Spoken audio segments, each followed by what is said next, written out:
Hi, this is Joel Johnson. Today we're talking about relocating in retirement here on Better Money. On Better Money, as you know, we've talked about many different subjects when it comes to retirement, preparing for retirement, and living through retirement. And one of the things that comes up all the time with our clients is, I want to relocate. Help me decide whether to relocate or not. And one of the biggest reasons people stay here in the Northeast in retirement is because they have family here. They maybe have kids, grandkids, maybe their best friends are here. And that's one of the tugs that keeps us here in the Northeast.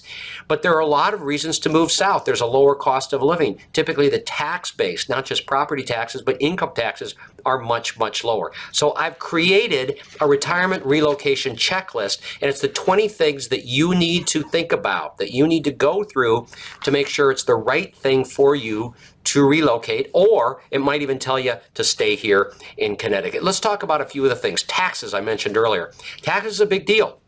And as we know, despite what some of our, let's say, politicians want us to think up here, taxes are much lower in other parts of the country. In fact, some parts of the country that you know of, Florida, Texas, have zero state income tax, and places like Tennessee have a very low state income tax, and they may not tax interest and dividends. So tax is a big deal. You might need to take that into account. But what about healthcare? Healthcare is pretty good up here in the Northeast. We've got amazing doctors, amazing hospitals, places where we can get outpatient procedures done and so on. And we've got a pretty good deal up here in the Northeast, so you might want to weigh that also. What about things like public transportation? Things for seniors if they don't want to drive anymore. You know, my mom and dad are in their 80s and they're still driving, and I'm not so sure they should be driving. And so what are the public transportation facilities? What's the ease of getting around?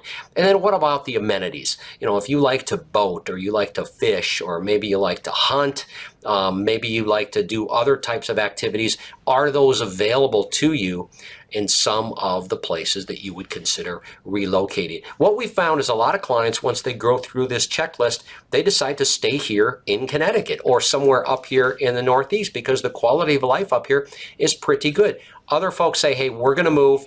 I don't want to pay the high cost of living and so on. And so we have a lot of clients that move south, and obviously many of them are pretty happy with that move. So weigh the decision very carefully. Make sure you don't do something you're going to regret. And again, get a copy of my relocation checklist, the retirement relocation checklist. It'll walk you through the 20 questions that you must answer to make sure that as a viewer here of Better Money, you make the right decision. So go to bettermoneytv.com. Again, bettermoneytv.com. Get a copy of the relocation checklist.